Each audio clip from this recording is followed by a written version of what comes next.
Students exercise 3.5 निम्न रैखिक समीकरणों के युग्म में से किसी एक का अद्वितीय हल है जिसका कोई हल नहीं है या जिसके अपरिमित रूप से अनेक हल हैं। यहाँ तक ही करना है, ये सम आगे नहीं करना है। आगे व्रज गुणन विधि है, ये विधि कोर्स में नहीं है तो ये नहीं करा रही हूँ, ये यहाँ तक करा रही हूँ मैं इसको। ठीक है, तो ये आपको दो इक्वेशन दे रखी हैं, इसका फर्स्ट पार्ट है। यहाँ से ये दोनों इक्वेशन उतार लेना। ये दोनों इक्वेशन है x minus 3y minus 3 is equal to 0, 3x minus 9y minus 2 is equal to 0। ठीक है, आपको ये लाइन बिल्कुल नहीं लिखनी है। एक मिनट, ये लाइन लिखने की ज़रूरत नहीं है। आपने सीधे a1 अपॉन a2, देखिए a1 अपॉन a2 1 अपॉन 3, ये हो गया b1 upon b2 minus 3 upon minus 9, जैसे काट कर 3 1 3 3 3 9, माइनस साइन से माइनस साइन कट जाएगा, 3 1 3 3 3 9, और c1 upon c2 minus 3 upon 2, minus से माइनस कट गया, ये हो गया 3 अपॉन 2। तो a1 अपॉन a2 बराबर तो है b1 अपॉन b2 के, लेकिन ये बराबर नहीं है c1 अपॉन c2 के, तो ये लाइंस पैरेलल हैं। ठीक है, अतः समीकरण युग्म का कोई हल नहीं है, अर्थात ये असंगत है। तो रेखाएं क्या हैं? पैरेलल हैं। यहाँ पर आप मेंशन करोगे, मैंने इंग्लिश में पैरेलल लिखा है, हिंदी में समांतर लिख दिया है कि रेखाएं समांतर हैं, तो इसका कोई हल नहीं है। सेकंड वाला देखिए, इसमें फिर से आप ये वाली लाइन नहीं मेंशन करेंगे, ये मैंने काट दिया।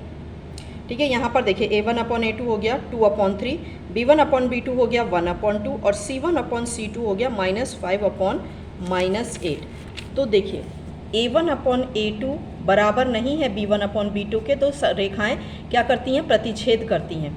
तो इसलिए जब प्रतिच्छेद करती हैं तो अद्वितीय हल होगा। लेकिन ये व्रजगुणन वाला मत करना, बस ये यहाँ तक करना है। ओके, उसी के बाद इसका एक्सरसाइज क्वेश्चन नंबर 2। ठीक है, इसमें आपको देना है a और b के किन मानों के लिए निम्न रैखिक समीकरणों के योग अपरिमित रूप से अनेक हल होंगे। ये इक्वेशंस दे रखी हैं। तो यहाँ x के साथ कोफिशिएंट क्या है? a माइनस बी है। ठीक है, यहाँ y के साथ है a प्लस बी, यहाँ है 2x plus 3y is equal to 7। तो हम चेक करेंगे पहले। आप ये a1 x और ये सब कुछ मत लिखना। ठीक है, ये मैंने ऐसे काट दिया। a1 upon a2 b1 upon b2 is equal to c1 upon c2। इस समीकरण से क्या होगा? ये यहाँ से आप अगर देखोगे 2 upon a minus B, 3 upon a plus B, और ये हो गया 7 upon 3a plus B minus 2 हो गया। ठीक है, तो इस फर्स्ट को सेकंड के बराबर रख दिया एक बार, और फर्स्ट को एक बार लास्ट के बराबर रख दिया है हमने। ठीक है, अब हम इसको सॉल्व करेंगे। ये यहाँ क्रॉस होगा तो बन जाएगा 2a प्लस 2b, और ये हो जाएगा 3a माइनस बी। तो यहाँ से a निकल के आ जाएगा 5b। ये मैं आपको सॉल्व करके देती हूँ। देखिए, ये मैंने सॉल्व किया यहाँ पर। तो 3a में से 2b, ये 3 है, इसमें से यहाँ 2a ला के माइनस कर दिया, और ये 2b है, माइनस 3b था तो यहाँ ले आया, तो ये हो गया 5b, और ये 3a में से a माइनस किया, 2a माइनस किया तो a बच गया। यहाँ पर जब हम सॉल्व करेंगे 7a है, 6a यहाँ ले जाएंगे, 7a में से 6 से माइनस करोगे तो a बच जाएगा।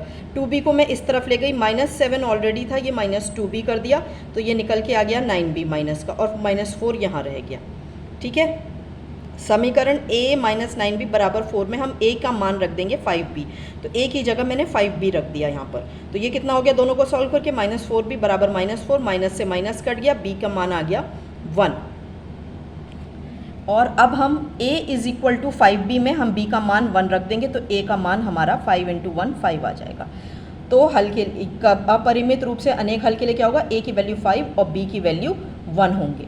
ऐसी तरह से इसका सेकेंड पार्ट है, ये देखिए, ये 3x plus Y is equal to 1, 2k minus 1 into x plus k minus 1 into x is equal to 2k plus 1। इसमें भी a1 अपॉन a2 बराबर b1 अपॉन b2, और not equal to c1 upon c2। Not equal to c1 upon c2 क्या है?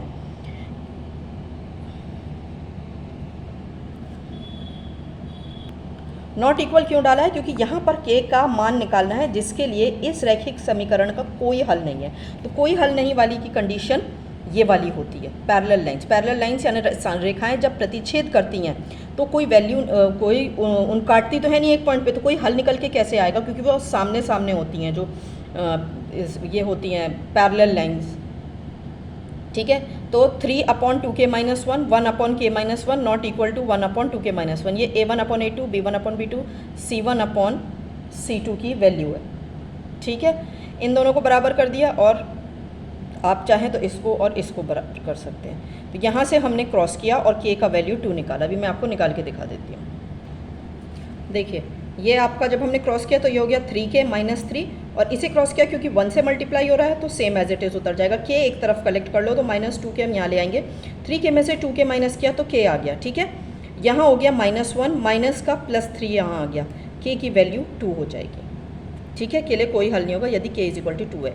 ये काम complete कर लीजिएगा।